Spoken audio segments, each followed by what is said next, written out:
benensi era ekyo kikolebwa ne wano Busoga kikolebwa abantu bakitegeera. Pulezidenti wo buli wajja batambula ne paddock nga wakabona bye twasomanga ku paddock system entondisibira omwo nga tidivaamu. So omuntu wa buliido bamugemera mu paddock yabanga liwo aba ali kwayana ezira akola ki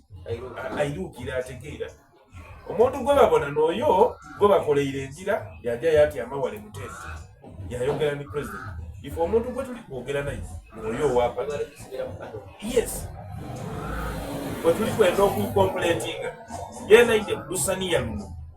olw'abantu yes because beni ndikobera wazira kiruma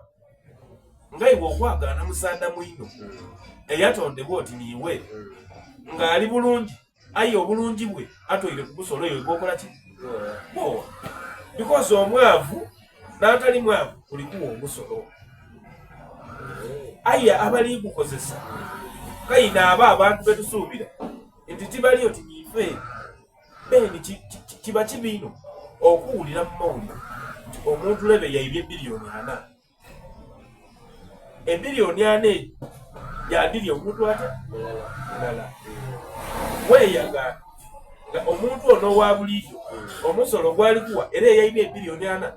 n'ali kuwongerwa chance mu Busoga katutwale mu Busoga wano Busoga wano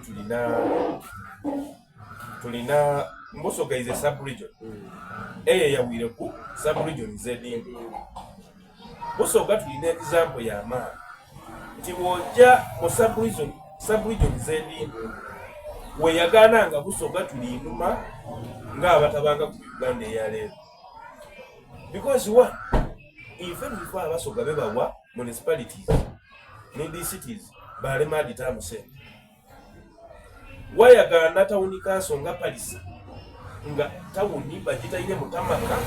enguudo dayo olungi okugwira irala wano Kadama wajja wale aye nga niikalira ewange ekalire kumpi ng'oviire erira okwidoti kumpi okutuusa e Kampala aye bw'oluguudo balema lukuba ki tamaka lwanguye era balugayita ku luno lube overloaded lutwala abantu e Kampala. Wayogera ku bantu wano mu Busoga lwaki bazira mirimu kubanga gavumenti tefiire eyo kuba connectinga nguudo lino kudi connectinga direeta abantu okuva kuliya okuido bakuisa wano fe tulina abaana ewaife ekali abasobola okugema ennaana emiyembe bakatonda yatwamba tini woba ozira capital yatandika business emiyembe at least diba ku season wagema emiyembe mu bipakuli ebyo watakungira aye saawa eno omuntu niwatakungira emiyembe nani anagula because enguudo muli ali kubeerera ali kweyuna Kadama ageme na Mutumbaati ayire ekitegeeza nti olwo oluguudo n'oluli tuyambako okola business bavubuka abatono so ife tusuubira nti olusaniya luno mu Uganda gye tuli kwendeebe buli kitundu buli regions libe incorporated in ni ku development tubenga tulina shares netukola ki yetugema kyova obona mu lusaniya olwo twataamu map ya Uganda mu lusaniya ng'erikoba eno region n'eno region bwekiri ni mu bukulembeze because wolingira Busoga saawa ddi mukulembeze eki mu Uganda asobola okutukoba nti naali demandinga share mu gavumenti eri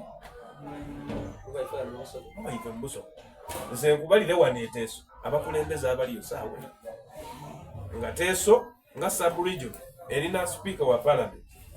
erina vice president erina mu kibiina kino ekiri kulembera erina Mike Mugula balina Bank of Uganda eri eyo yes yena ali eyo so wabona sub-region erina shares gye bamalire shares awo niwe ba demand yakufunira abaana abo banemyaki